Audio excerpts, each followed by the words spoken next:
തിരുവനന്തപുരം പാറശാല ഷാരോൺ വധക്കേസിൽ ശിക്ഷാവിധിയുടൻ Neyyattinkara additional sessions കോടതി judge M Basheer വിധി പ്രഖ്യാപിക്കും. വിധി കേൾക്കാൻ 2 പ്രതികളെയും കോടതിയിലെത്തിച്ചു. ഷാരോണിന്റെ കാമുകിയായ ഗ്രീഷ്മയാണ് കേസിലെ 1-ാം പ്രതി. ഗ്രീഷ്മയുടെ അമ്മാവൻ നിർമ്മല കുമാരൻ നായരാണ് കേസിലെ 3-ാം പ്രതി. 2-ാം പ്രതിയായിരുന്ന ഗ്രീഷ്മയുടെ അമ്മയെ കോടതി വെറുതെ വിട്ടിരുന്നു. 2022 ഒക്ടോബർ 14-ന് ഷാരോണിനെ ഗ്രീഷ്മ വീട്ടിലേക്ക് വിളിച്ചു വരുത്തി കഷായത്തിൽ കീടനാശിനി കലർത്തി നൽകി കൊലപ്പെടുത്തിയെന്നാണ് കേസ്. കേസിൽ സഹോദരനെയും മാതാപിതാക്കളെയും കോടതിക്കുള്ളിലേക്ക് വിളിപ്പിച്ചിട്ടുണ്ട്. വിവരങ്ങളുമായി തിരുവനന്തപുരത്ത് നിന്നും ബിനിൽ ലീലാസാബു ആണ് ചേരുന്നത്. ബിനിൽ, ആകാംക്ഷയുടെ നിമിഷങ്ങളാണ് മലയാളികൾക്കെല്ലാം. അല്പസമയത്തിനകം തന്നെ ആ ഒരു വിധി പ്രസ്താവം ഉണ്ടാകും. അവിടെ എന്താണ് ഇപ്പോൾ നടക്കുന്നത്? സ്വാതി, അതുതന്നെയാണ് കേരള മനസാക്ഷിയെ ഞെട്ടിച്ച ഒരു കേസാണ് ഷാരോൺ വധക്കേസ്. കഷായത്തിൽ വിഷം നൽകി കാമുകനെ കൊലപ്പെടുത്തുക. കേരളം കേട്ടിട്ടില്ലാത്തൊരു കേസിന്റെ വിധി അല്പസമയത്തിനുള്ളിൽ പ്രസ്താവിക്കും. ഇപ്പോൾ ജഡ്ജി അല്പസമയത്തിനുള്ളിൽ കോടതിയിലേക്ക് വന്നിരുന്നു. നിലവിൽ കോടതിക്കുള്ളിൽ വിധി വായിക്കാൻ തുടങ്ങിയിരിക്കുന്നു എന്നാണ് നമുക്ക് മനസ്സിലാക്കാൻ കഴിയുന്നത്. നേരത്തെ പ്രോസിക്യൂഷൻ കുടുംബാംഗങ്ങളെ കോടതിക്കുള്ളിലേക്ക് വിളിപ്പിക്കണം എന്ന് ആവശ്യപ്പെട്ടിരുന്നു. അതുകൊണ്ട് തന്നെ ഷാരോണിന്റെ സഹോദരനെയും മാതാപിതാക്കളെയും കോടതിക്കുള്ളിലേക്ക് വിളിച്ചു. അതിനുശേഷമാണ് ഇപ്പോൾ വിധി പ്രസ്താവിക്കാൻ തുടങ്ങുന്നത്. എന്തായിരിക്കും ഈ കേസിലെ വിധി എന്നുള്ളതാണ് കേരള മനസാക്ഷി ഉറ്റുനോക്കുന്നത്. കാരണം നേരത്തെ പറഞ്ഞതുപോലെ ഇതിൽ കൃത്യമായി തന്നെ കാമുകനെ വീട്ടിലേക്ക് വിളിച്ചു വരുത്തി കഷായത്തിൽ വിഷം നൽകി കൊലപ്പെടുത്തുന്നു. അത് കേരളം മുമ്പെങ്കിലും കേട്ടിട്ടില്ലാത്ത ഒന്നാണ്. മാത്രമല്ല 22 വയസ്സ് മാത്രമുള്ള പെൺകുട്ടിയായിരുന്നു അന്ന് ഗ്രീഷ്മ. അതോടൊപ്പം തന്നെ നേരത്തെ 2 തവണ സമാനമായ രീതിയിൽ ജ്യൂസിൽ ഗുളികകൾ നൽകി നേരത്തെ കൊലപ്പെടുത്താൻ ശ്രമിച്ചു. ഇതെല്ലാം ചെയ്യുന്നത് മറ്റൊരു വിവാഹ ബന്ധത്തിലേക്ക് പോകുന്നതിന് വേണ്ടിയായിരുന്നു എന്നതാണ് ഏറ്റവും പ്രധാനപ്പെട്ട കാര്യം.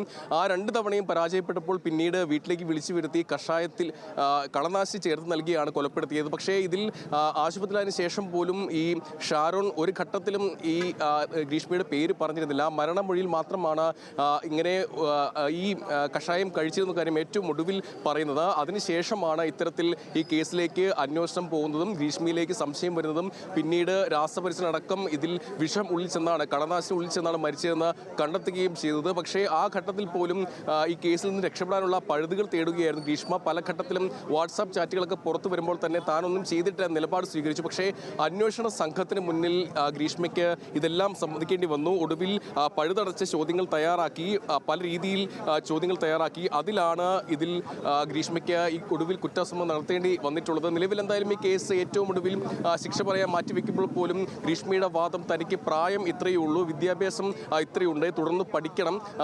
പ്രതിഭാഗവും വാദിച്ചത് അതുതന്നെയാണ്. അതായത് മുൻപ് കുറ്റം ചെയ്തിട്ടില്ലാത്തയാളാണ്. ഷാരോൺ പലതവണ മർദ്ദിച്ചിട്ടുണ്ട്.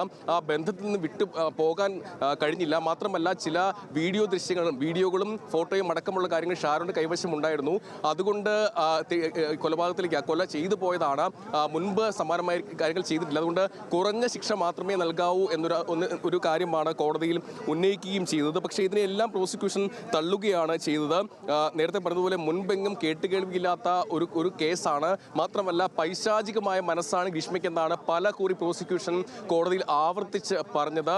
ഈ ഗ്രീഷ്മ കൊലപ്പെടുത്തിയത് ഷാരോണിന് മാത്രമല്ല, പ്രണയമെന്ന വികാരത്തെ കൂടിയാണ് കൊലപ്പെടുത്തിയത്. ആ രീതിയിലേക്ക് കൂടി പ്രോസിക്യൂഷൻ പറയുകയും ചെയ്തു. നിലവിൽ കാത്തിരിക്കുന്നത് ഇതിൽ എന്താകും വിധി എന്നുള്ളതാണ്, എന്താകും ശിക്ഷ എന്നുള്ളതാണ്. കുറ്റക്കാരി എന്ന് നേരത്തെ കണ്ടെത്തിയതാണ്. അതോടൊപ്പം തന്നെ ഇതിൽ ഗ്രീഷ്മയ്ക്കെതിരെ ചുമത്തിയിരിക്കുന്ന വകുപ്പുകൾ ഇവയൊക്കെയാണ്. അത് പ്രധാനമായും ഒന്ന് IPC 302 കൊലപാതകമാണ്. IPC 324 കൊലപാതകത്തിന് വേണ്ടി തട്ടിക്കൊണ്ടുപോകലാണ്. അതിനുള്ള കാരണം വീട്ടിലേക്ക് വിളിച്ചു വരുത്തിയാണ് ഈ കഷായം നൽകിയത്. അത് തട്ടിക്കൊണ്ടുപോകാനായി കണക്കാക്കി IPC 324 ചുമത്തിയിട്ടുണ്ട്. അതോടൊപ്പം തന്നെ ജീവന് ഹാനി ഉണ്ടാക്കുന്ന രീതിയിൽ വിഷം കൊടുക്കുക, അത് IPC 328 അതോടൊപ്പമുള്ള വകുപ്പുകളാണ് ഇത്തരത്തിൽ ചുമത്തിയിട്ടുള്ളത്. മാത്രമല്ല IPC 203 അന്വേഷണത്തെ വഴിതിരിച്ച് വിടാൻ വേണ്ടി കൂടി ഗ്രീഷ്മ ശ്രമിച്ചിട്ടുണ്ട് എന്നും ആ വകുപ്പ് കൂടി ചുമത്തിയാണ് നിലവിൽ കേസ് എടുത്തിരുന്നത്. നിലവിൽ കോടതി വിധി പ്രസ്താവിക്കുകയാണ്. അതിൽ പ്രതികളോട് ആകെ 259 ചോദ്യങ്ങൾ ചോദിച്ചു. പ്രതികൾ അന്നുണ്ടായിരുന്നത് 3 പേരാണ്. അതിൽ അമ്മയെ കോടതി വെറുതെ വിടുകയായിരുന്നു. പിന്നീട് 2 പേരാണ്, ഗ്രീഷ്മയും അമ്മാവൻ നിർമ്മല കുമാരൻ നായരുമാണ് ഇപ്പോൾ പ്രതികളായി 1-2 പ്രതികളായി ഉള്ളത്. നിലവിൽ അന്വേഷണ സംഘത്തെ കോടതി അഭിനന്ദിച്ചിട്ടുണ്ട് എന്നുള്ളതാണ്. പഴുതടച്ച അന്വേഷണം പോലീസ് സംഘം നടത്തിയിട്ടുണ്ട്. അതിൽ പ്രധാനപ്പെട്ട ഒരു കാര്യം നേരത്തെ പറഞ്ഞതാണ്. നിലവിൽ പല കാര്യങ്ങൾ കാര്യങ്ങളും പറഞ്ഞ ഗ്രീഷ്മ ഈ കേസിൽ നിന്നും ഒഴിഞ്ഞു മാറാനും താൻ തെറ്റ് ചെയ്തിട്ടില്ല എന്ന് പറയാനും ശ്രമിച്ചിരുന്നു. പക്ഷേ അന്വേഷണ സംഘത്തിന്റെ സമഗ്രമായ ചോദ്യം ചെയ്യൽ അല്ലെങ്കിൽ പഴുതടച്ചിൽ ചോദ്യം ചെയ്യലിന് മുന്നിലാണ് ഗ്രീഷ്മയ്ക്ക് ഇതെല്ലാം സമ്മതിക്കേണ്ടി വന്നത്. എന്തായാലും അതിസമൃദ്ധമായി കേസ് അന്വേഷിച്ചു എന്നാണ് കോടതി വിലയിരുത്തിയിട്ടുള്ളത്. പോലീസിന്റെ മാറിയ കാലത്തിനനുസരിച്ച് അന്വേഷണ രീതി മാറ്റിയ രീതിയിലാണ് നിലവിൽ എന്തായാലും ഈ അന്വേഷണ സംഘത്തെ അഭിനന്ദിച്ചിട്ടുള്ളത്. നിലവിൽ 556 പേജാണ് വിധിപ്പകർപ്പ്. ആ വിധിപ്പകർപ്പ് ഇപ്പോൾ വായിക്കുകയാണ്.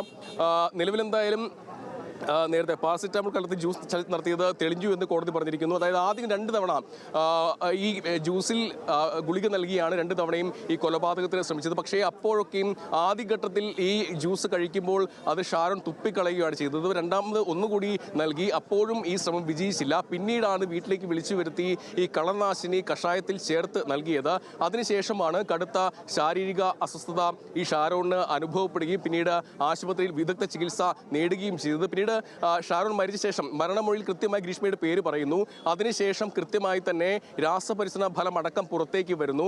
അതിൽ കൃത്യമായി പറയുന്നുണ്ട് കളനാശിനിയുടെ സാന്നിധ്യം ഉണ്ടായിരുന്നു, അത് ശരീരത്തിലുണ്ടായിരുന്നു, ആന്തരിക അവയവങ്ങളിൽ ഉണ്ടായിരുന്നു, അതാണ് മരണത്തിലേക്ക് നയിച്ചത് എന്ന രാസപരിശോധന ഫലം കൂടി പുറത്തേക്ക് വന്നു. അതിനുശേഷമാണ് ഗ്രീഷ്മ ഈ കേസിൽ കൃത്യമായി ഇടപെടൽ നടത്തിയിട്ടുണ്ട്. ഗ്രീഷ്മ പറയുന്നതും സത്യമല്ല, ഈ കേസിൽ നിന്നും ഒഴിഞ്ഞു മാറാൻ ശ്രമിക്കുകയാണ്, തെറ്റ് ചെയ്തിട്ട് വരുത്തി തീർക്കാൻ ശ്രമിക്കുകയെന്ന് പോലീസ് കണ്ടെത്തുകയും ചെയ്തത്. എന്തായാലും വിധി പ്രസ്താവം വായിക്കുകയാണ്. നമ്മൾ ഉറ്റുനോക്കുന്നത് ഗ്രീഷ്മയ്ക്ക് എന്ത് ശിക്ഷയാകും നൽകുക എന്നുള്ളതാണ്. ഗ്രീഷ്മ നേരത്തെ കോടതിയിൽ എഴുതി നൽകിയിരുന്നു, തന്റെ ഭാഗം എഴുതി നൽകുകയും ചെയ്തതാണ്. കുറഞ്ഞ ശിക്ഷയെ നൽകാവൂ എന്നാണ് അവർ എഴുതി നൽകിയത്. നമുക്ക് എന്തായാലും അവരുടെ ഭാഗത്തു നിന്നും, പ്രതിയുടെ ഭാഗത്തു നിന്നും അവർക്ക് അടുപ്പമുള്ള ആളുകൾ പ്രതീക്ഷിക്കുന്നത് ഒരു 10 വർഷമായി ഈ ശിക്ഷ കുറഞ്ഞു കിട്ടുമെന്നൊരു പ്രതീക്ഷ അവർക്കുണ്ട്. പക്ഷേ ഈ കേസ് അപൂർവമായി കോടതി പരിഗണിക്കുമോ എന്നുള്ളതാണ്. അങ്ങനെ പരിഗണിച്ചാൽ ജീവപര്യന്തം അടക്കമുള്ള കടുത്ത ശിക്ഷയിലെ അടക്കം കാര്യങ്ങൾ പോവുകയും ചെയ്യും. നിലവിൽ എന്തായാലും ഈ വിധി പ്രസ്താവം ഇപ്പോഴും തുടരുകയാണ്. സ്വാതി.